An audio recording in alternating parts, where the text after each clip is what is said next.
So let's talk about halitosis, bad breath in dogs. What causes it, and mainly what can we do about it? What can you do to solve the problem? So the first thing I will say is that halitosis, aka bad breath, is extremely prevalent these days, especially in dry-fed dogs.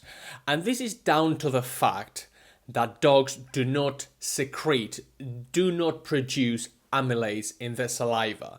And you will be wondering, what the heck is amylase? Well, amylase is an enzyme that breaks down starches in the mouth.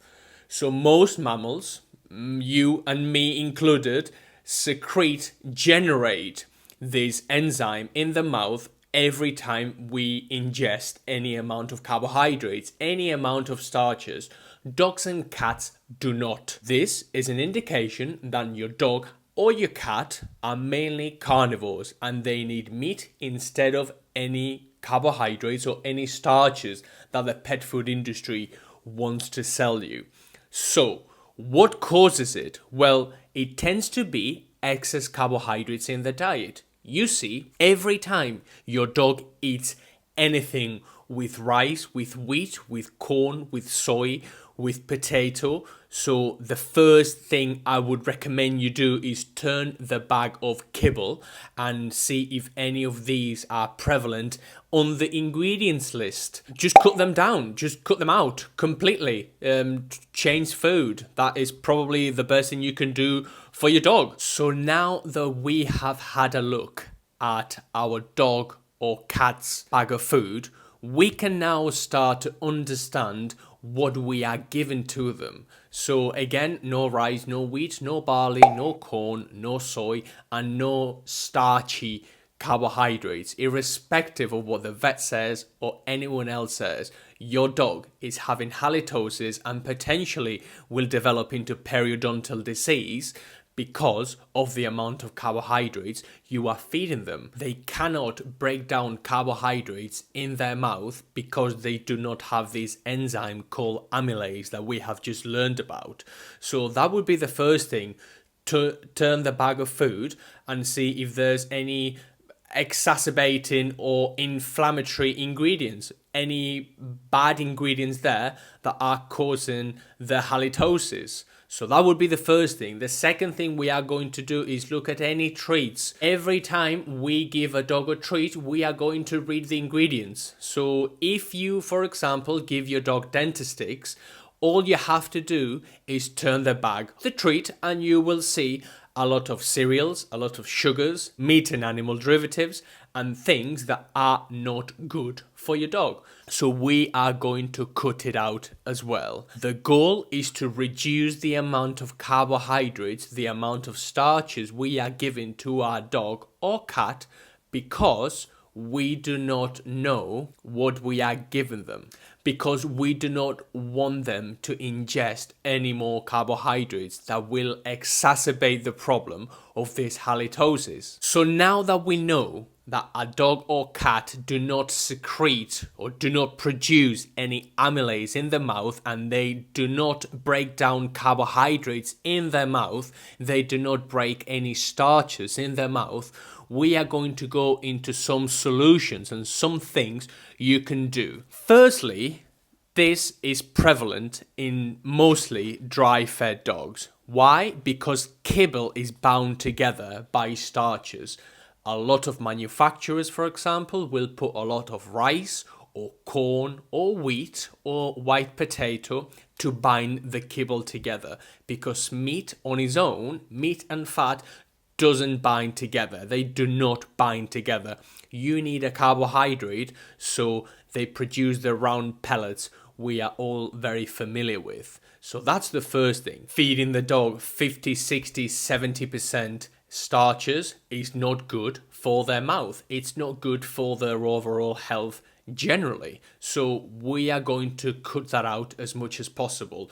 We are going to look for a better dry food alternative, something which is a higher meat content and a low amount of carbohydrates and a low amount of starches. What to do? Solution number one, change the food. Improve the quality of the kibble you are giving the dog. Solution 2, increase the amount of wet food that you are giving the dog. Why? Fresh food, tin food, good quality fresh food and good quality wet food is very important in your dog's diet. It makes them chew and it makes them biologically replicate what they would eat in the wild, which in turn cleans their teeth and cleanses their mouth. This is a natural process. The third thing we are going to do is we are going to have a look at what treats and what dental stimulation we are providing our dogs with.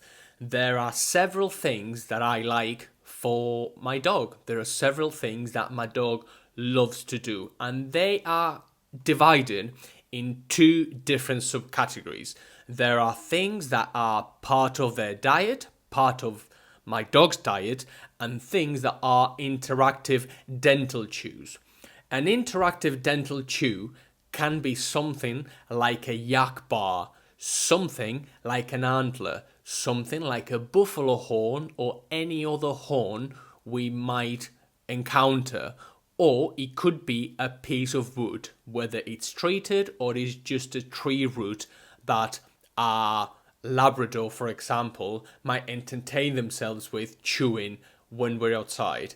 These interactive chews are meant to provide our dog with enough entertainment and stimulation, and they also cleanse their teeth and provide good stimulation for the oral skills.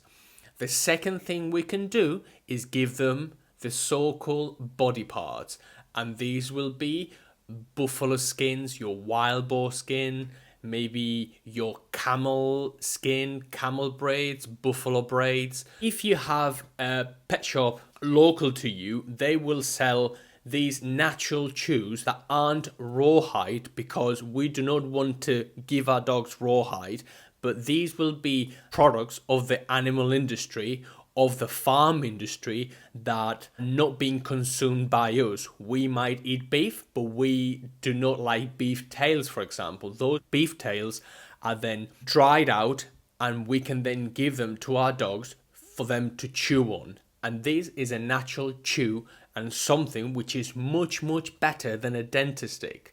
And they come in different formats and different shapes and forms. The best thing you can do overall for your dog or cat is try to mimic, try to replicate what they would eat in the wild and try to feed them a biologically appropriate diet. Whenever we feed our dogs commercial dog food, it contains 50, 60, 70% carbohydrates. Carbohydrates these days are the cause of pretty much every single problem that we see in dogs these days.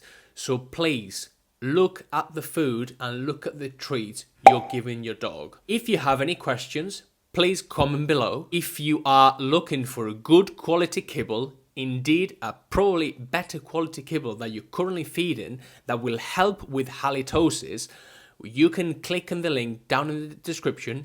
We only sell good food. We only sell good treats.